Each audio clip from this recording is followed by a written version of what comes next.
तो question number 20 start करने से पहले हम लोग देख लेते हैं अलजेब्रा ऑफ कंटिन्यूस फंक्शन।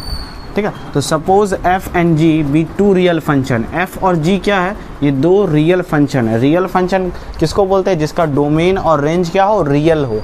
ठीक है, तो ऐसे हम लोग रियल फंक्शन 11 में बहुत ब्रीफ में डिस्कस किए हैं, तो खैर उसको वहाँ देख लेंगे। तो ऐसे हम लोग देख लेते हैं इधर। तो कंटिन्यूस एट c, यानी कि f और g जो है वो क्या है, कंटिन्यूस। अगर c पर कंटिन्यूस है, ठीक है, तो f plus g is continuous at x is equal to c।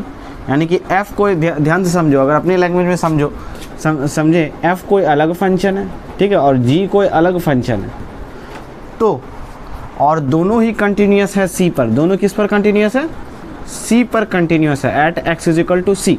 ठीक है, कोई पॉइंट पर x इज इक्वल टू 3 अभी तक चेक करते थे ना हम लोग, तो वहाँ पर कंटिन्यूस है। तो f प्लस जी भी कंटिन्यूस होगा c पर। ठीक है, यानी कि अगर दोनों को ऐड भी कर दो तो दोनों क्या होगा, कंटिन्यूस होगा। ठीक है, लेकिन उसके लिए कंडीशन है f और g दोनों कंटिन्यूस होना चाहिए। ठीक है, f माइनस जी भी क्या होगा, वैसे ही कंटिन्यूस होगा।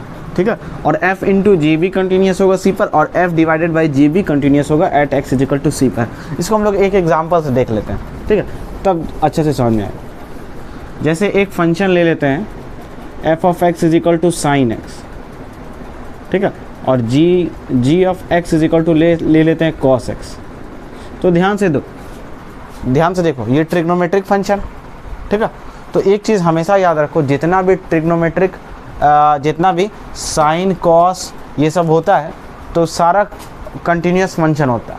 लेकिन साइन कॉस जो है ये हमेशा कंटिन्यूस होता है, लेकिन कॉसेक, ठीक है, सेक, टैन और कॉट कुछ पॉइंट पर छुड़ा करके बाकी सब पर कंटिन्यूस होते हैं। ठीक है, एक चीज़ हमेशा याद रखना कि मॉड्यूलस फंक्शन हम बताए भी हैं, मॉड्यूलस फंक्शन और ट्रिग्नोमेट्रिक फंक्शन, ठीक है, सॉरी, मॉड्यूलस फंक्शन और पोलिनोमियल फंक्शन और ट्रिग्नोमेट्रिक फंक्शन। ठीक है, और कुछ ऐसा ट्रिग्नोमेट्रिक फंक्शन है जिसको यही चार्ट को छोड़ा करके बाकी सारा कंटिन्यूस होता है। साइन एक्स कॉस एक्स यह ऑलवेज कंटिन्यूस होता है। ठीक है, तो खैर अभी वहाँ से यहाँ आते हैं, तो उसको हम लोग बाद में देखते हैं। तो देखो साइन एक्स और कॉस एक्स, और अगर हम इसी तरह एक फंक्शन ले लें f x is equal to h x is equal to sine x plus cos x, तो ध्यान दो ये फंक्शन जो है ये हमेशा कंटिन्यूस होगा। क्योंकि अगर साइन एक्स का ग्राफ बनाओगे तो साइन एक्स का ग्राफ मैंने 11 में बताया है, वो साइन एक्स का ग्राफ क्या होता है, ऐसे होता है और ये हमेशा चलते रह जाता है। ठीक है, और इधर भी तुम्हारा ऐसे होता है। ठीक, और कॉस एक्स का ग्राफ कैसे होता है, कॉस एक्स का भी अगर ग्राफ बनाओगे तो उसका ग्राफ यहाँ से स्टार्ट होगा और ये अपना ऐसे चलते रहेगा। ठीक है, कहीं पर हाथ तुमको उठाने की ज़रूरत नहीं है, ये हमेशा क्या होगा, अपना आगे चलते रह जाएगा। तो दोनों ही फंक्शन क्या है, कंटिन्यूस फंक्शन है। लेकिन अगर यही एक और ऐसा फंक्शन ले लिए जो sine x plus cos x, बीच में क्या है, ऐड का साइन है, तो ये भी क्या होगा, कंटिन्यूस होगा। क्यों कंटिन्यूस होगा, क्योंकि ये भी कंटिन्यूस और ये भी कंटिन्यूस, तो इसका और इसका सम भी क्या होगा, कंटिन्यूस होगा। क्योंकि यहाँ प्रॉपर्टी में दिया हुआ है, प्रॉपर्टी नहीं, ये आपको दिया हुआ है इसमें, ठीक, algebra of a continuous function में, कि अगर दोनों आप कंटिन्यूस फंक्शन को जोड़िएगा, चाहे अगर माइनस भी आ जाए तब भी क्या होगा, ये दोनों कंटिन्यूस फंक्शन ही होगा। ठीक है, ये ऑलवेज कंटिन्यूस होगा, तुमको चेक करने की ज़रूरत है ही नहीं। ठीक है, तो इसका तुमको दो तरीका है, या तो LHL RHL अपने से कोई पॉइंट मान लो और LHL RHL और एट दैट पॉइंट निकाल के चेक कर लो, या फिर जहाँ साइन एक्स कॉस एक्स दिखे तो बोल दो साइन एक्स जो है वो कंटिन्यूस फंक्शन है, कॉस एक्स जो है वो भी कंटिन्यूस फंक्शन है, इसीलिए एच एक्स भी क्या होगा, कंटिन्यूस होगा ऑल पॉइंट पर।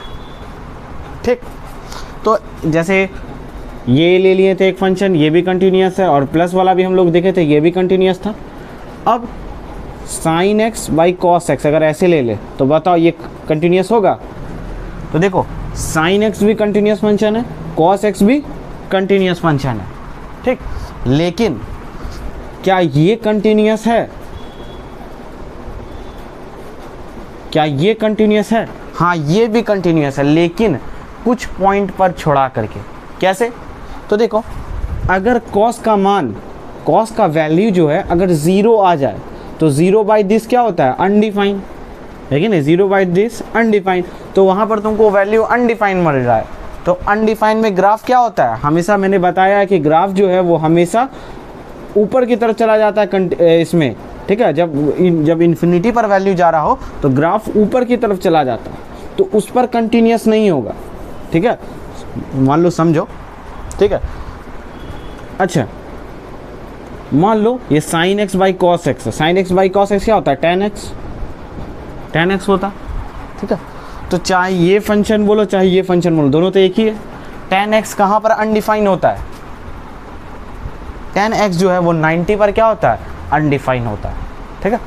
तो हम क्या बोलेंगे कि ये फंक्शन कंटिन्यूअस है लेकिन 90 डिग्री पर छोड़ाकर, कहाँ पर, क्योंकि 10 का वैल्यू 90 पर क्या हो जाता है, अनडिफाइन हो जाता है, ठीक है। 10 का वैल्यू जो है एट x इजिकल टू 90, ठीक है, 10 का वैल्यू क्या हो जाता है, 1090 का वैल्यू जो है वो अनडिफाइन हो जाता है, इसीलिए ये सिर्फ 90 पर कंटिन्यूस नहीं होगा। अब 90 मतलब क्या, तो 90 डिग्री को हम लोग ऐसे ही बोल सकते हैं, theta is equal to 2n + 1 π/2, क्योंकि एक ही वैल्यू पर अनडिफाइन थोड़ी ना होता है, ठीक है। ओड मल्टीपल्स ऑफ π/2 पर ही क्या होता है, अनडिफाइन होता है, ठीक है। तो चलो, अगर इतना तुमको बाउंस कर रहा हो तो देखो हम लोग क्वेश्चन में हम लोग इसको बहुत अच्छे से देखेंगे और वहाँ भी तुमको क्या हो जाएगा, क्लियर हो जाएगा, ठीक। तो ये सारा था कॉन्सेप्ट। अब हम लोग देखते हैं क्वेश्चन नंबर 20, ठीक है, इसको नोट डाउन कर लो।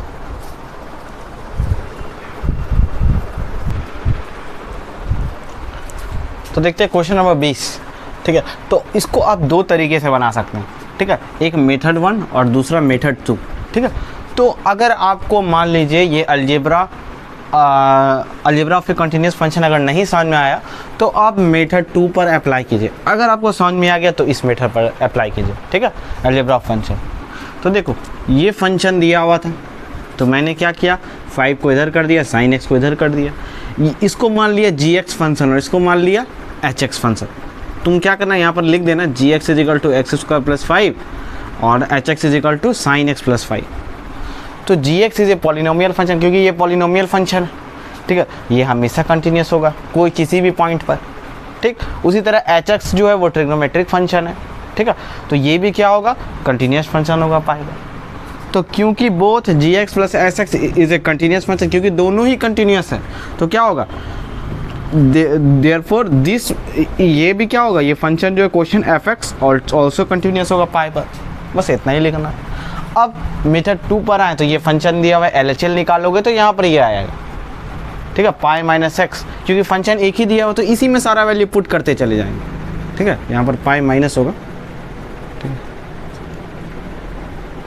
तो जैसे पुट करोगे तो क्या होगा, सॉल्व करोगे इसको तो इसका वैल्यू क्या आ जाएगा, π² 5, यहाँ h का वैल्यू 0 रखोगे तो π² आ जाएगा, यहाँ भी 0 रखोगे, साइन पाई का वैल्यू 0 होता है, ये भी खत्म हो जाएगा, +5, यानी कि LHL आया ये, उसी तरह RHL भी तुम्हारा π² 5 यहाँ भी आ जाएगा। तो therefore given function is continuous at x is equal to 5 pi, ठीक है।